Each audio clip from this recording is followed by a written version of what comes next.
পিইসিতে ৯৮ ও জেএসসিতে ৯২% পরীক্ষার্থী উত্তীর্ণ, শিক্ষার্থীদের উল্লাস।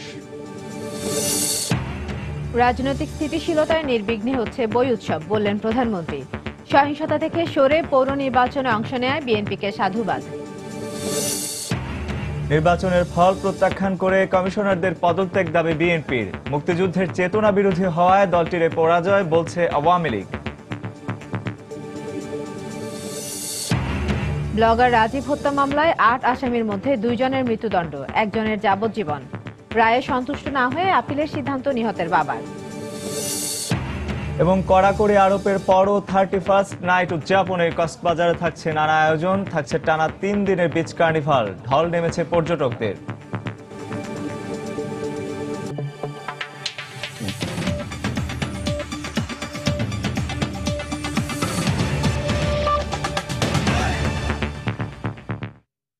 বাংলা সময়ের সঙ্গে আছি আমি ইশরাত জাহান এবং আমি রঞ্জন শুভ্র।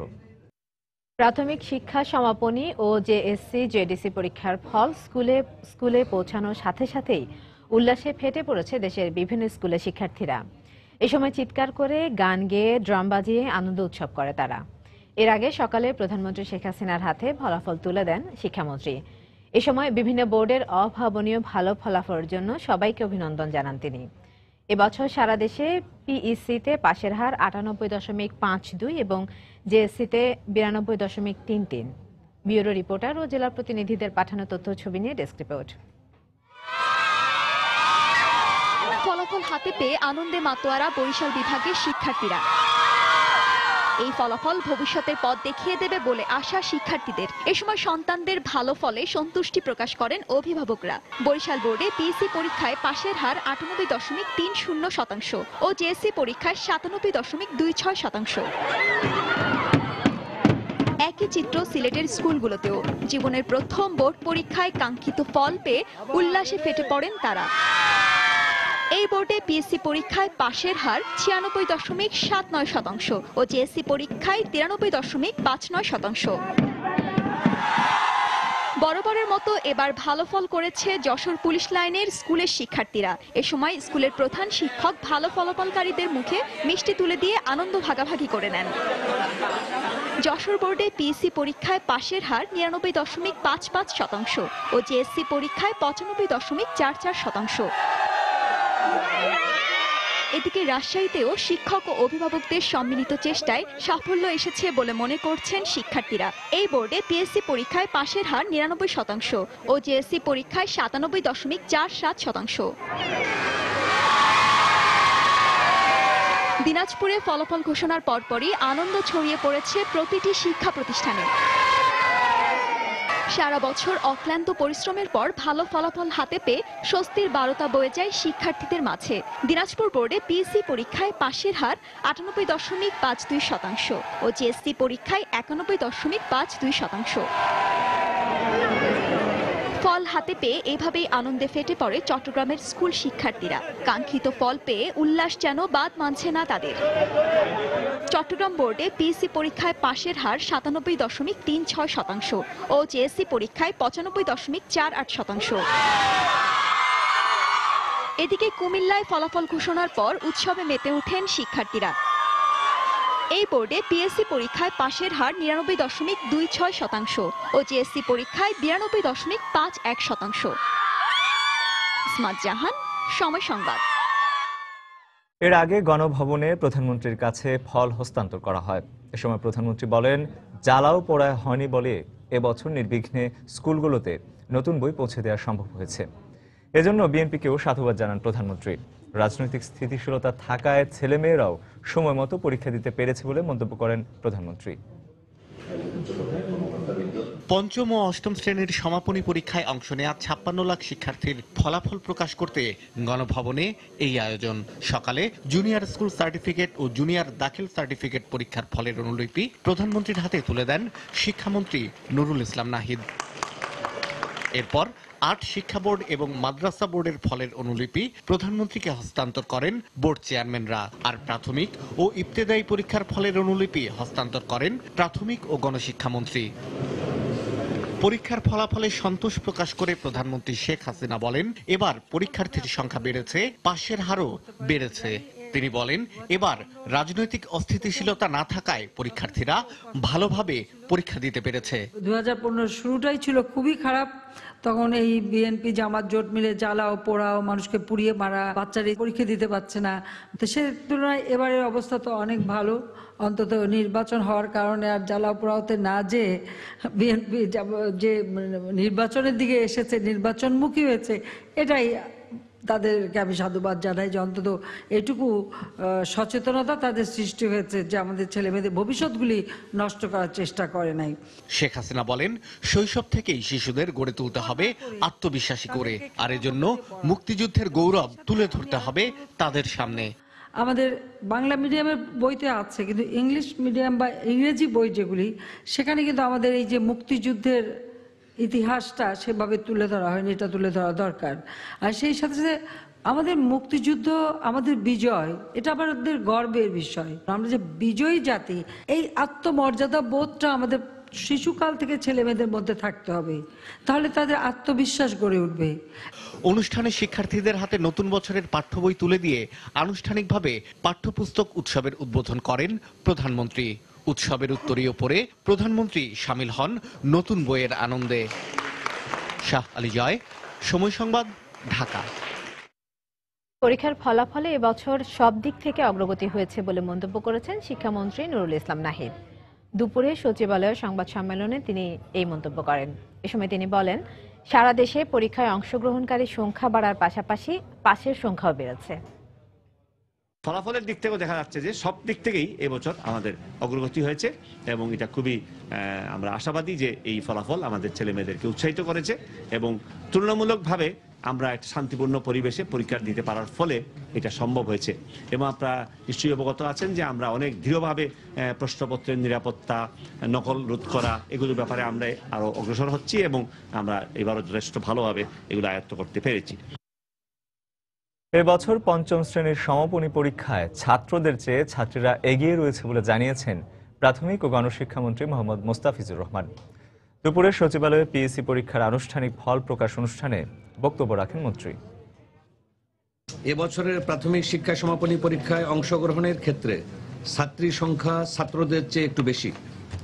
গড় পাশের হারের দিক থেকেও ছাত্রীরা এগিয়ে আছে। 1 জানুয়ারি শুক্রবার রাজধানীর মিরপুরের ন্যাশনাল বাংলা সরকারি প্রাথমিক বিদ্যালয়ে প্রাথমিক ও গণশিক্ষা মন্ত্রণালয় পাঠ্যপুস্তক বিতরণ উৎসব 2016 উদযাপন করবে। 2,23,00,000 ছাত্রছাত্রীদের জন্য প্রাথমিক শ্রেণীর 10,87,19,997টি পাঠ্যপুস্তক বিতরণ করা হবে। পৌর নির্বাচনে ফল প্রত্যাখ্যান করে নির্বাচন কমিশনারদের পদত্যাগ দাবি করেছে বিএনপি। সাংবিধানিক দায়িত্ব পালনে ইসি ব্যর্থ হয়েছে মন্তব্য করে দলটির ভারপ্রাপ্ত মহাসচিব মির্জা ফখরুল ইসলাম আলমগীর বলেন, বর্তমান সরকার এবং নির্বাচন কমিশনের অধীনে কোনো সুষ্ঠু নির্বাচন সম্ভব নয়। সকালে বিএনপি চেয়ারপারসনের গুলশান কার্যালয়ে ব্রিফিংয়ে তিনি বক্তব্য রাখেন। নির্বাচন কমিশন তাদের সাংবিধানিক দায়িত্ব পালনে ব্যর্থ হয়েছে। বিএনপি ও 20 দলীয় জোট এই কারণে গতকাল অনুষ্ঠিত পৌর নির্বাচন 2015-র ফলাফল প্রত্যাখ্যান করছে।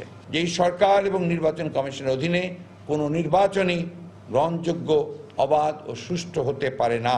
একই সঙ্গে জনগণের আশা আকাঙ্ক্ষার সঙ্গে প্রতারণা করা এবং সাংবিধানিক দায়িত্ব পালনে ব্যর্থতার জন্য নির্বাচন কমিশন ও সরকারের পদত্যাগ দাবি করছে। মুক্তিযুদ্ধে চেতনা বিরোধী হওয়ার কারণে পৌর নির্বাচনে জনগণ বিএনপির বিপক্ষে রায় দিয়েছে বলে মন্তব্য করেছেন আওয়ামী লীগের যুগ্ম সাধারণ সম্পাদক মাহবুবুল আলম হানিফ। দুপুরে রাজধানীর ধানমন্ডিতে দলটির সভাপতির কার্যালয়ে আয়োজিত এক সংবাদ সম্মেলনে তিনি মন্তব্য করেন। ফল প্রত্যাখ্যান করে বিএনপি জনগণের রায়কে অপমান করেছে বলেও মন্তব্য করেন তিনি। জনগণের যে রায় দিয়েছেন, এই রায় আপনারা প্রত্যাখ্যান করার কথা ঘোষণা দিয়ে প্রকান্তরে জনগণকে বা ভোটারদেরকে আপনারা অপমান করার সিদ্ধান্ত নিয়েছেন। আমরা আশা করি আপনাদের এই সিদ্ধান্ত থেকে আপনারা সরে আসবেন, জনগণের রায়ের প্রতি শ্রদ্ধাশীল হন। পাকিস্তানের এজেন্ট হিসেবে কোনো দল এখানে বিরোধী দল হিসেবে থাকতে পারে না, সেটা জনগণ আরেকবার রায় দিয়ে বুঝিয়ে দিয়েছেন। তারা এই নির্বাচনে তাদের কর্মীদেরকে সুসংগঠিত করতে পারে নাই। এই অবস্থা দাঁড়িয়ে গেছে তাদের সাংগঠনিক দুর্বলতা এবং ব্যর্থতার কারণে। সেই দায়ভার তারা আওয়ামী লীগের হতে পারে না। পৌর নির্বাচনে অংশ নিয়ে বিএনপি নির্বাচনের পথে যে যাত্রা শুরু করেছে দলটির অস্তিত্ব টিকিয়ে রাখার স্বার্থেই তা অব্যাহত রাখবে বলে আশা প্রকাশ করেছেন খাদ্যমন্ত্রী অ্যাডভোকেট কামরুল ইসলাম। সকালে জাতীয় শিল্পকলা একাডেমিতে আলোচনা সভায় তিনি এই আশা প্রকাশ করেন। তিনি বলেন, এবারের স্থানীয় সরকার নির্বাচনের ফলাফলে মুক্তিযুদ্ধের পক্ষের শক্তির জনপ্রিয়তার প্রমাণ হয়েছে। বেগম খালেদা জিয়াকে ধন্যবাদ জানাই। তারা এই নির্বাচনে অংশগ্রহণ করেছেন। নির্বাচনের পথে যে যাত্রা তিনি শুরু করেছেন সেই যাত্রা তিনি অব্যাহত রাখবেন এবং এটাই বিএনপির জন্য মঙ্গলজনক। ভুল পথে হাঁটা, সন্ত্রাসের পথে হাঁটা তাদের অস্তিত্ব টিকিয়ে রাখবে না, তাদের মঙ্গল বয়ে আনবে না।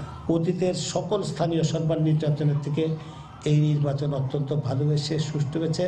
আওয়ামী লীগ, জননেত্রী শেখ হাসিনা এবং মুক্তিযুদ্ধের পক্ষের শক্তির জনপ্রিয়তা এটা প্রমাণ হয়েছে। গয়েশ্বরের বক্তব্য বেগম খালেদা জিয়ার বক্তব্যের থেকেও জঘন্য বক্তব্য তিনি রেখেছেন। ছাত্রলীগ, যুবলীগ, উদ্দীপ্ত তরুণের প্রতি আহ্বান জানাবো, গয়েশ্বরের এই অমার্জনীয় অপরাধের জন্য তাকে সমুচিত শিক্ষা দেওয়ার ব্যবস্থা করুন। বেশ কিছু কেন্দ্রে অনিয়ম ও ভোট কারচুপির ঘটনা ঘটলেও সামগ্রিকভাবে পৌর নির্বাচন প্রশ্নবিদ্ধ হয়েছে এমনটা বলার সুযোগ নেই বলে জানিয়েছে ইলেকশন ওয়ার্কিং গ্রুপ। সকালে জাতীয় প্রেসক্লাবে পৌর নির্বাচন নিয়ে সংবাদ সম্মেলনে এমন তথ্য তুলে ধরে 28টি নির্বাচন পর্যবেক্ষণ সংস্থার সমন্বয়ে গঠিত ইলেকশন ওয়ার্কিং গ্রুপ। এ সময় তারা অভিযোগ করে বলেন, কিছু কিছু স্থানে নির্বাচন কমিশন কঠোর পদক্ষেপ নিতে পারেনি। বেশ কিছু কেন্দ্রে নির্বাচনী অনিয়ম হয়েছে, কিন্তু আবার একই সঙ্গে অনেক কেন্দ্রে কিন্তু ভালো নির্বাচন হয়েছে, সেই রেকর্ডও আমাদের কাছে আছে। এবং এই যে অনিয়ম সব জায়গায় ঘটেছে বা সহিংসতা, এটা সার্বিকভাবে যে পুরো নির্বাচনের চেহারা পাল্টে দিয়েছে এটা বলার কোনো সুযোগ নেই। তারপরে আমাদের কাছে যেটা মনে হয়েছে, কখনো কখনো যে নির্বাচনী আচরণ বিধির যে লঙ্ঘন হয়েছে, কমিশন যতটুকু দৃঢ়তা দেখানোর প্রয়োজন ছিল সেই জিনিসটি পুরোপুরিভাবে দেখাতে পারে নাই। বাংলা সময় আরো থাকছে। বরগুনা ও কিশোরগঞ্জে পৌর নির্বাচনের সহিংসতায় আহত 2 জনের মৃত্যু। নেত্রকোনায় পরাজিত 2 কাউন্সিলর প্রার্থীর সমর্থকদের মধ্যে সংঘর্ষে আহত 6।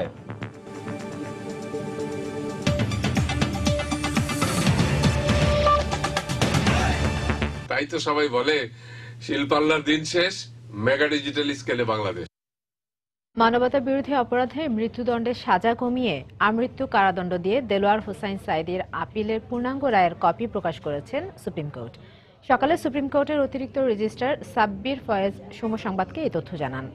614 পৃষ্ঠার রায়ের নথিতে 5 বিচারপতির স্বাক্ষর শেষে পূর্ণাঙ্গ রায়টি সুপ্রিম কোর্টের ওয়েবসাইটে দেওয়া হয়েছে বলেও জানান তিনি। রাষ্ট্রপক্ষের আইনজীবী জানিয়েছেন, পূর্ণাঙ্গ রায়ের বিভিন্ন দিক পর্যালোচনা করার পর রিভিউ করা হবে কিনা সেই সিদ্ধান্ত নেওয়া হবে। আসামি পক্ষের আইনজীবীও জানান, পূর্ণাঙ্গ রায় পর্যালোচনার পর রিভিউর সিদ্ধান্ত নেবেন তারা। 2011 সালের 3 অক্টোবর বিভিন্ন অভিযোগে জামায়াতের নায়েবে আমির সাঈদীর বিচার শুরু হয়। মানবতা বিরোধী অপরাধে 2013 সালের 28 ফেব্রুয়ারি তাকে মৃত্যুদণ্ড দেন আদালত।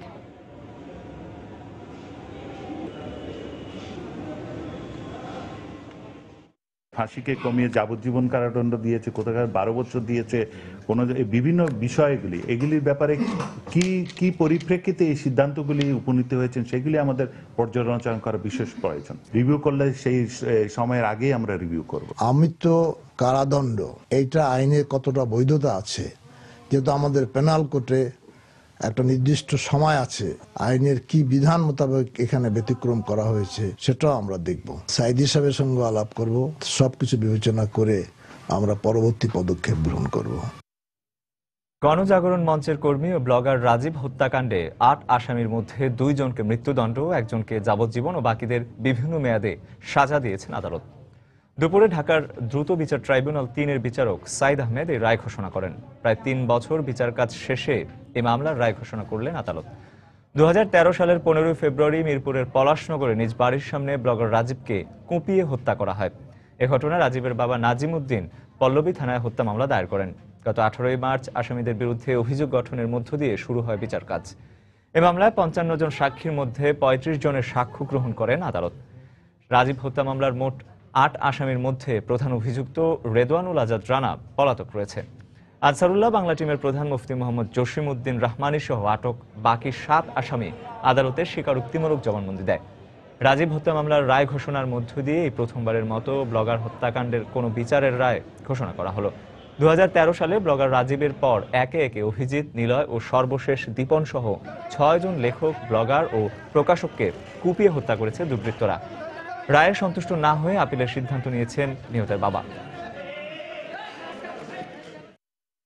এই রায় আমি মানতে পারি না, এই রায় আমি প্রত্যাখ্যান করলাম। এটা খণ্ডিত রায়, প্রভাবিত রায়, যেখানে 5 জন নিজে স্বীকার করছে, প্রথম 5 জন আসামি, তাদের যদি ওই প্রাপ্ত বিচারটা না পায়, এই রায় কারো না কারো দ্বারা প্রভাবিত হয়েছে। আসামিকে মৃত্যুদণ্ড এবং 10,000 টাকা জরিমানা, আর আরেকজন আসামিকে যাবজ্জীবন কারাদণ্ড এবং 10,000 টাকা জরিমানা, আর বাকি 3 জনকে 10 বছরের কারাদণ্ড, 5,000 টাকার জরিমানা, আর বাকি 2 জনকে আপনি একজনকে 3 বছর, একজনকে 5 বছর।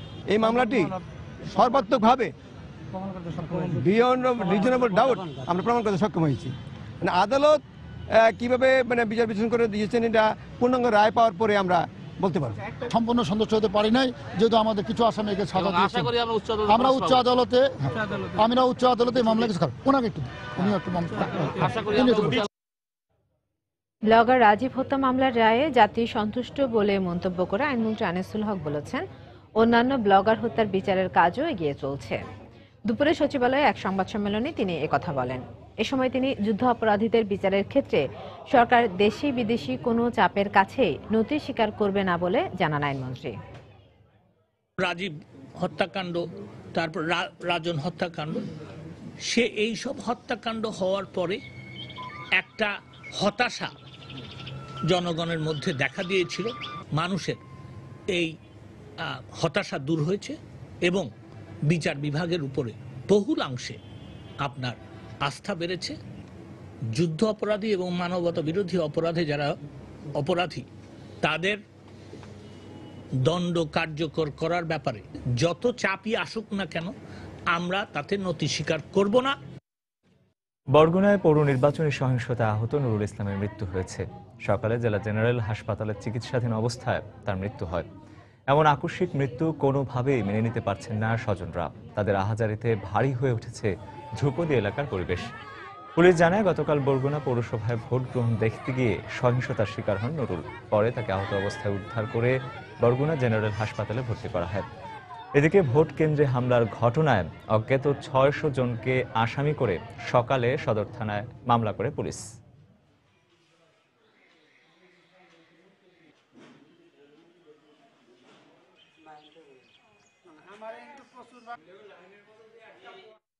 এদিকে কিশোরগঞ্জের হোসেনপুর পৌরসভার 2 নম্বর ওয়ার্ডে নির্বাচনী সহিংসতায় আবুল কাশেম নামে এক ব্যক্তি ঢাকা মেডিকেল কলেজ হাসপাতালে চিকিৎসাধীন অবস্থায় মারা গেছেন। গতকাল দুপুরে হোসেনপুরে কাউন্সিলর প্রার্থী ওয়াসিম ও কাজলের সমর্থকদের মধ্যে সংঘর্ষে কয়েকজন আহত হন। এদের মধ্যে গুরুতর আহত কাশেমকে প্রথমে স্থানীয় হাসপাতালে ভর্তি করা হয়।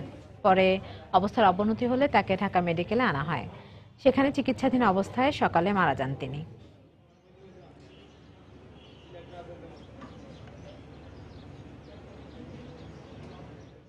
সেক্রেটারি ছিল না, দেশি অস্ত্র দিয়ে আঘাত করতে শুরু করলো।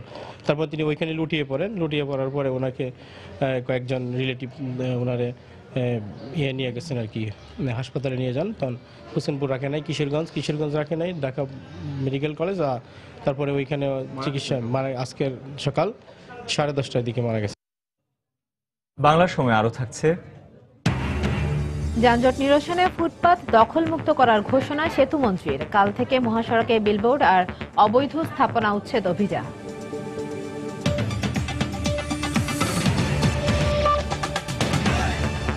আরএফএল ওয়াটার পাম্প, পানি দেবে, টেনশন নয়। নেত্রকোনা পৌরসভা নির্বাচনে পরাজিত 2 কাউন্সিলর প্রার্থীর সমর্থকদের মধ্যে সংঘর্ষে 6 জন আহত হয়েছে। সকাল 10:30টার দিকে মঈনপুর এলাকায় এই সংঘর্ষের ঘটনা ঘটে। প্রত্যক্ষদর্শীরা জানায়, গতকালের পৌর নির্বাচনে 3 নম্বর ওয়ার্ডের কাউন্সিলর প্রার্থী শামীম রেজা ও আতাউর রহমান দুজনেই পরাজিত হন। সকালে এ নিয়ে 2 পক্ষের সমর্থকদের মধ্যে কথা কাটাকাটি হয়। এক পর্যায়ে উভয় পক্ষের লোকজন দেশীয় অস্ত্রশস্ত্র নিয়ে সংঘর্ষে জড়িয়ে পড়ে। এতে 6 জন আহত হয়। পরে তাদেরকে উদ্ধার করে নেত্রকোনা সদর হাসপাতালে ভর্তি করা হয়। দিনাজপুরের বড়গ্রাম সীমান্তে বিএসএফ এর গুলিতে নুরুজ্জামান নামে এক বাংলাদেশি নিহত হয়েছে বলে অভিযোগ করেছে পরিবার।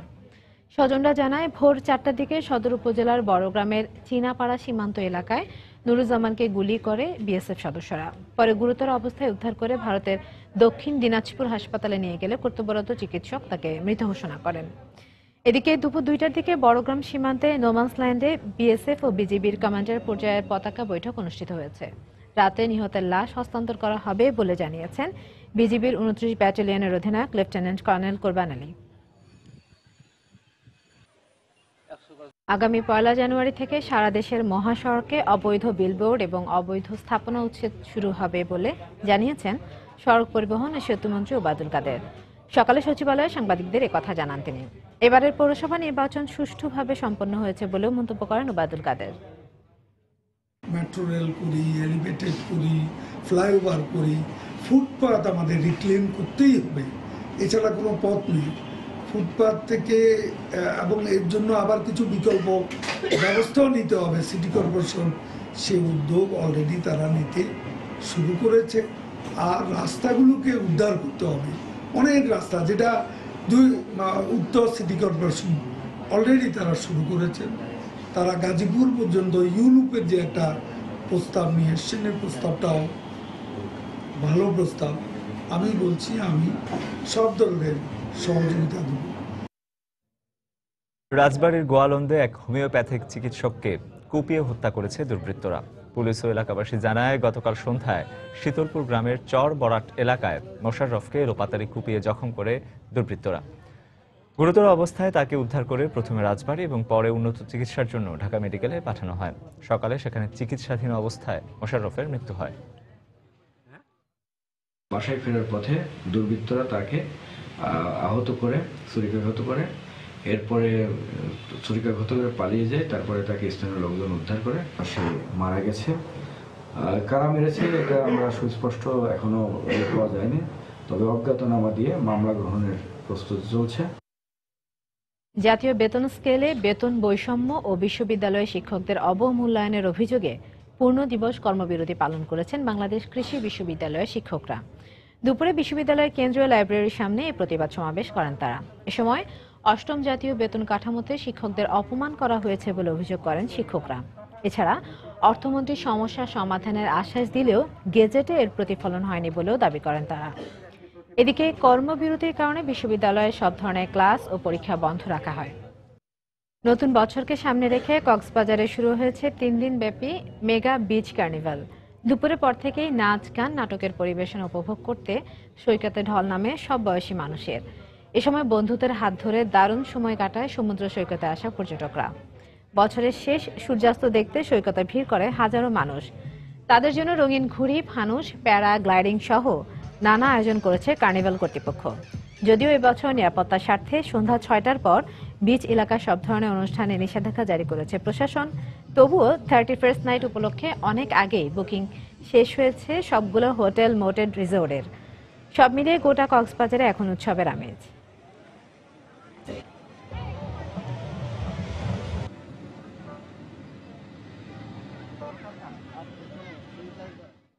আমাদের মাননীয় প্রধানমন্ত্রী জননেত্রী শেখ হাসিনা ঘোষণা করেছিলেন 2016 সালকে পর্যটন বর্ষ হিসাবে।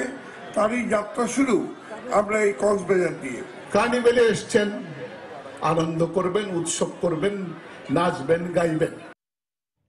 দর্শক, 31st নাইট ও নতুন বছরকে স্বাগত জানাতে পর্যটন নগরী কক্সবাজারের সমুদ্র সৈকতে চলছে 3 দিন ব্যাপী মেগা বিচ কার্নিভাল। আপনারা যেটা আগেই জেনেছেন দর্শক, সেখানে এই মুহূর্তে আছেন আমাদের রিপোর্টার কমল দে। আমরা এখন সরাসরি চলে যাচ্ছি তার কাছে। কমল, অনেকটা হতাশা এবং ক্ষুব্ধ হয়ে লাখ লাখ পর্যটক এখন কক্সবাজার সৈকত ছেড়ে যাচ্ছে, যেহেতু আইন শৃঙ্খলা রক্ষাকারী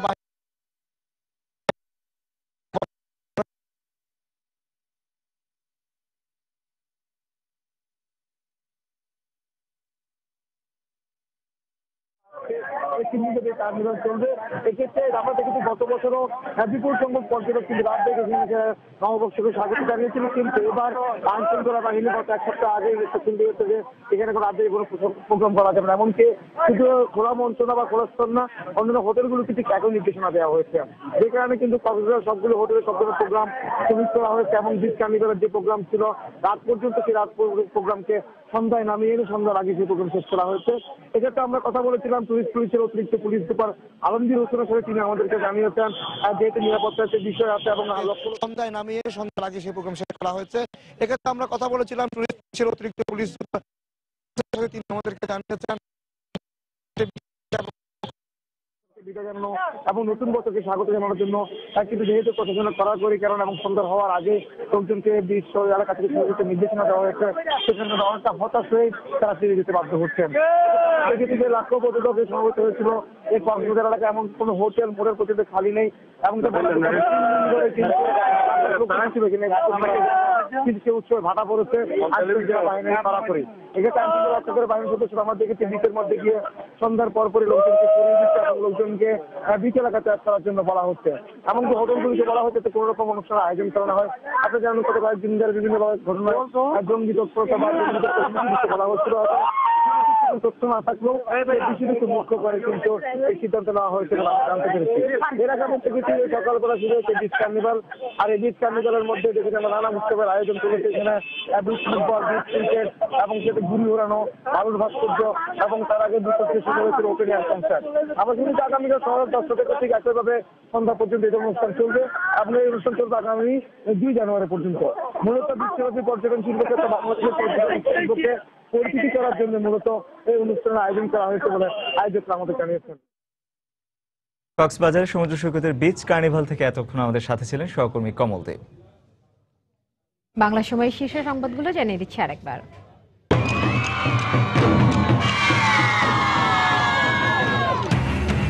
পিইসিতে 98 ও জেএসসিতে 92% পরীক্ষার্থী উত্তীর্ণ, শিক্ষার্থীদের উল্লাস। রাজনৈতিক স্থিতিশীলতায় নির্বিঘ্নে হচ্ছে বই উৎসব, বললেন প্রধানমন্ত্রী। সহিংসতা থেকে সরে পৌর নির্বাচনে অংশ নেয় বিএনপিকে সাধুবাদ। নির্বাচনের ফল প্রত্যাখ্যান করে কমিশনারদের পদত্যাগ দাবি বিএনপির। মুক্তিযুদ্ধের চেতনা বিরোধী হওয়ায় দলটির পরাজয় বলছে আওয়ামী লীগ। ব্লগার রাজীব হত্যা মামলায় 8 আসামির মধ্যে 2 জনের মৃত্যুদণ্ড, 1 জনের যাবজ্জীবন। রায়ে সন্তুষ্ট না হয়ে আপিলের সিদ্ধান্ত নিহতের বাবার। এবং কড়াকড়ি আরোপের পরও 31st নাইট উদযাপনে কক্সবাজারে নানা আয়োজন। থাকছে টানা 3 দিনের বিচ কার্নিভাল, ঢল নেমেছে পর্যটকদের।